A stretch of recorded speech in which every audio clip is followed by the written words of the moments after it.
नेपालको पश्चिम तराईमा रहेको कम्दी जैविक मार्ग अत्यन्त महत्त्वपूर्ण जैविक मार्ग, बायोलोजिकल करिडोर र उच्च जैविक विविधता भएको वन क्षेत्र हो। बाँकेको कम्दी करिडोर नेपालको बाँके राष्ट्रिय निकुञ्जलाई भारतको सुहेलवा वाइल्डलाइफ स्याङ्क्चुरीसँग जोड्ने प्रकृतिको एउटा उद्देश्य तर अत्यन्त महत्त्वपूर्ण सेतु।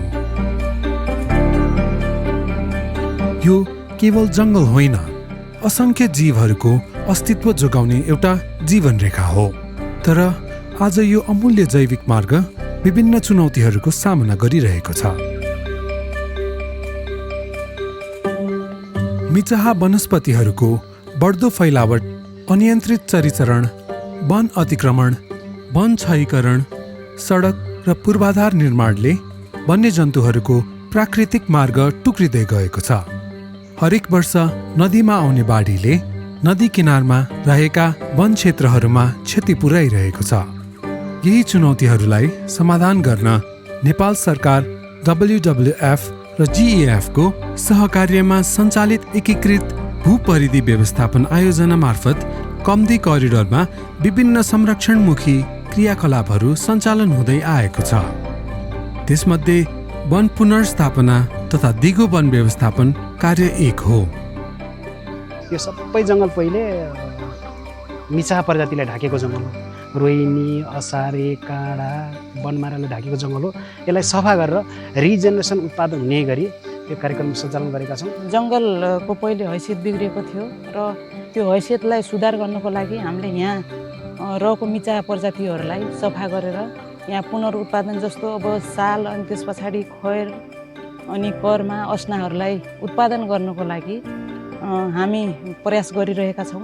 वास्तवमा यो ठाउँ पहिल्यैदेखि चरीचरण हुने, चरीचरण भएपछि साल, अस्ना, कर्माको बिरुवाहरू उम्रिन बित्तिकै गाईबस्तुले खाइदिन्छन्। जुन नचाहिने प्रजाति छन् तिनीहरू फेरि गाईबस्तुले पनि खाइदिँदैन।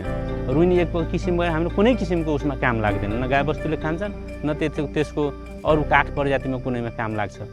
वन पुनर्स्थापना तथा दिगो वन व्यवस्थापन कार्यले वन्यजन्तु तथा वनस्पतिको संरक्षण, प्राकृतिक वासस्थानको सुरक्षा, कार्बन सञ्चितिमा वृद्धि, माटो तथा जलस्रोत संरक्षण, बाढी तथा नदी कटान नियन्त्रण तथा स्थानीय समुदायको आय आर्जन र रोजगारी सृजना गर्न मद्दत पुग्दछ।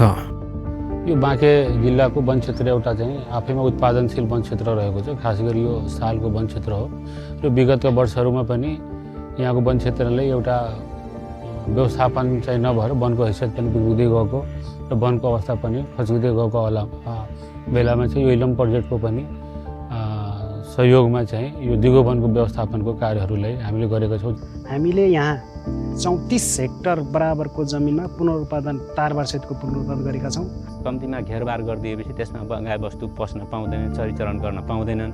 हामीले नचाहिने प्रजाति वर्षेपछि काटेर फालिदिन्छौँ र चाहिने प्रजाति साल, अस्ना, कर्माहरू, यो तेन्दुहरू तिनीहरूलाई चाहिँ प्रमोसन गर्दै गयो भने पछिको दिनमा गएर एउटा राम्रो साल प्लटको रूपमा स्थापना गर्ने हाम्रो लक्ष्य चाहिँ। इलम परियोजनाको आर्थिक सहयोगमा डिभिजन वन कार्यालय मार्फत चाहिँ सञ्चालन भएको यस कार्यबाट चाहिँ अग्निरेखा मर्मत सम्भार र पुनरुत्पादन प्रवर्धनबाट त्यो वनलाई चाहिँ एकदम दिगो वन व्यवस्थापनको अवधारणा अनुसार चाहिँ व्यवस्थापन गरिरहेका छौँ। सरकारको पहुँच नपुगेका तथा व्यवस्थापन हुन नसकेका क्षेत्रहरूमा चाहिँ यो वनको व्यवस्थापनको साथसाथै त्यहाँको जैव विविधताहरूमा पनि एकदमै वृद्धि भएको चाहिँ हामीले पाएका छौँ। विशेष गरी अब हाम्रो गस्ती त्यस्तै हामीले गरेका यहाँ वासस्थान सुधारका क्रियाकलापहरूले चाहिँ त्यहाँ रहेका वन्यजन्तुहरूको सङ्ख्यामा पनि उल्लेख्य वृद्धि भएको छ भने वन क्षेत्रमा चाहिँ दिगो वन व्यवस्थापन हुनुको साथै जैव विविधताको पनि संरक्षण भएको छ। पहिला सुरुमा त अब के होला यस्तो भन्ने लागेको थियो। यहाँ एकदमै झाडी थियो, हाम्रो यहाँ मान्छे छिर्न खुट्टा पनि छिर्न सक्दैन थियो र अहिले यो पुनरुत्पादनको काम गरिसकेपछि एकदमै यहाँको उपभोक्तालाई पनि देखाउने लायकको चाहिँ हाम्रो भइसकेको छ। किनभने हाम्रो यिनी थुप्रै यिनी सालका बिरुवाहरू तपाईँका यिनी जति छन् यिनी साना साना छन्, यिनीहरू अहिले भित्रबाट एकदमै घनाघोर भएर यो भित्रबाट यी बिरुवाहरू आएका छन्। यो सालको पुरै यता प्लट छ हाम्रो उता चाहिँ राप्ती सब डिभिजनबाट 1 हेक्टर क्षेत्रफलमा हाम्रो नयाँ बिरुवा रोपेका छौँ। आज कम्दी करिडोर फेरि पुनर्स्थापना हुँदैछ। पहिले उजाड देखिने वन क्षेत्रमा वनको गुणस्तरमा वृद्धि भएको छ। वन्यजन्तुहरू पुनः सुरक्षित रूपमा यही मार्ग प्रयोग गरिरहेका छन्। स्थानीय समुदायहरू पनि परिवर्तन महसुस गरिरहेका छन् र समुदाय स्तरमा वन पैदावार आपूर्तिमा सहज भई रोजगार सिर्जनामा टेवा पुगेको छ। वन संरक्षणमा समुदायको चासो बढी सँगसँगै वन तथा जैविक विविधता संरक्षण भएको छ। कम्ती करिडोरको यो यात्रा हामीलाई एउटा स्पष्ट सन्देश दिन्छ। संरक्षण केवल वन जोगाउने काम होइन, यो समुदाय सशक्त बनाउने प्रक्रिया पनि हो। यो भावी सन्ततिको भविष्य सुरक्षित गर्ने प्रतिबद्धता पनि हो। जब सरकार, समुदाय र संरक्षण साझेदारहरू एकसाथ काम गर्छन्, तब प्रकृतिले फेरि सास फेर्न थाल्छ। प्रकृतिसँगको सहअस्तित्व हामी सबैको साझा जिम्मेवारी हो।